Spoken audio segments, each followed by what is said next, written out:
Hi hello ನಮಸ್ಕಾರ ಎಲ್ರಿಗೂ. ಇವತ್ತಿನ ವಿಡಿಯೋ ಬಂದು ಕೊತ್ತಂಬರಿ ಸೊಪ್ಪಿನ ದಾಲ್ ಮಾಡೋದು ಹೇಗೆ ಅಂತ ಹೇಳ್ಕೊಡ್ತೀನಿ. ನಾನು ಇದು ಹೊಸ್ದಾಗಿ ಟ್ರೈ ಮಾಡಿದ್ದು, ತುಂಬ ಚೆನ್ನಾಗಿತ್ತು ಟೇಸ್ಟು, ಅದಕ್ಕೆ ವಿಡಿಯೋ ಮಾಡಿದ್ದೀನಿ. ನೀವು ಒಂದ್ಸಲ ಟ್ರೈ ಮಾಡಿ. ಮೊದಲಿಗೆ 100 ಗ್ರಾಮ್ ತೊಗರಿಬೇಳೆನ ಬೇಯಿಸಿಟ್ಕೊಂಡಿದ್ದೀನಿ.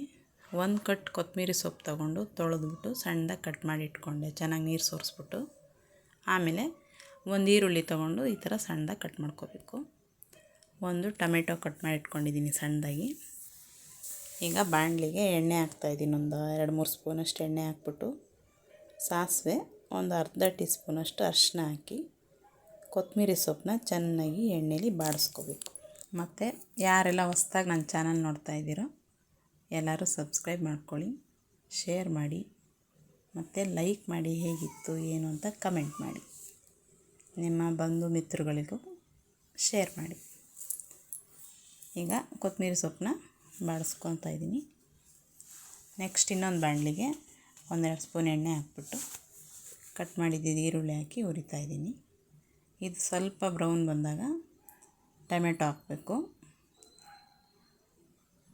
ರುಚಿಗೆ ತಕ್ಕಷ್ಟು ಉಪ್ಪು ಹಾಕ್ಬಿಟ್ಟು ಹುರಿತಾ ಇದ್ದೀನಿ. ಇದೆರಡೂ ಚೆನ್ನಾಗಿ ಬೆಂದಮೇಲೆ ಅದು ಫ್ರೈ ಮಾಡ್ಕೊಂಡಿದ್ನಲ್ಲ ಕೊತ್ತಂಬರಿ ಸೊಪ್ಪು, ಅದನ್ನು ಹಾಕ್ತಾಯಿದ್ದೀನಿ. ಈಗ ಬೇಯಿಸಿಟ್ಕೊಂಡಿದ್ದು ಬೇಳೆ ಹಾಕಬೇಕು. ನೋಡಿ ಎಷ್ಟು ಬೇಗ ಆಗಿಬಿಡುತ್ತೆ, ಆಮೇಲೆ ಹೊಸ ಟೇಸ್ಟು. ಎಲ್ಲರೂ ಟ್ರೈ ಮಾಡಿ, ತುಂಬ ಚೆನ್ನಾಗಿತ್ತು. ಕಮೆಂಟ್ ಮಾಡಿ ಹೇಗಿತ್ತು ಅಂತ. ಈಗ ಎಲ್ಲ ಚೆನ್ನಾಗಿ ಮಿಕ್ಸ್ ಮಾಡಿ ಅದಕ್ಕೊಂದು ಸ್ವಲ್ಪ 1-2 ಸ್ಪೂನ್ ಅಚ್ಚ ಪುಡಿ, ಒಂದು ಅರ್ಧ ಟೀ ಸ್ಪೂನು ಇಲ್ಲ 1/4 ಟೀ ಸ್ಪೂನ್ ಅರಿಶಿನ ಹಾಕಿದ್ರೂ ಸಾಕು. ಹಾಕ್ಬಿಟ್ಟು ಚೆನ್ನಾಗೆಲ್ಲ ಮಿಕ್ಸ್ ಮಾಡಿ ಕುದಿಸ್ಬೇಕು ಚೆನ್ನಾಗಿ. ಎಲ್ಲ ಚೆನ್ನಾಗಿ ಕುದ್ಮೇಲೆ ಅನ್ನಕ್ಕೋ, ಚಪಾತಿಗೆ, ಪೂರಿಗೆ ಮತ್ತು ದೋಸೆಗೆ ಎಲ್ಲದಕ್ಕೂ ಒಳ್ಳೆ ಸೂಪರ್ ಕಾಂಬಿನೇಷನು. ತುಂಬ ಚೆನ್ನಾಗಿತ್ತು. ವಿಡಿಯೋ ನೋಡಿದ್ದಕ್ಕಾಗಿ ಧನ್ಯವಾದ.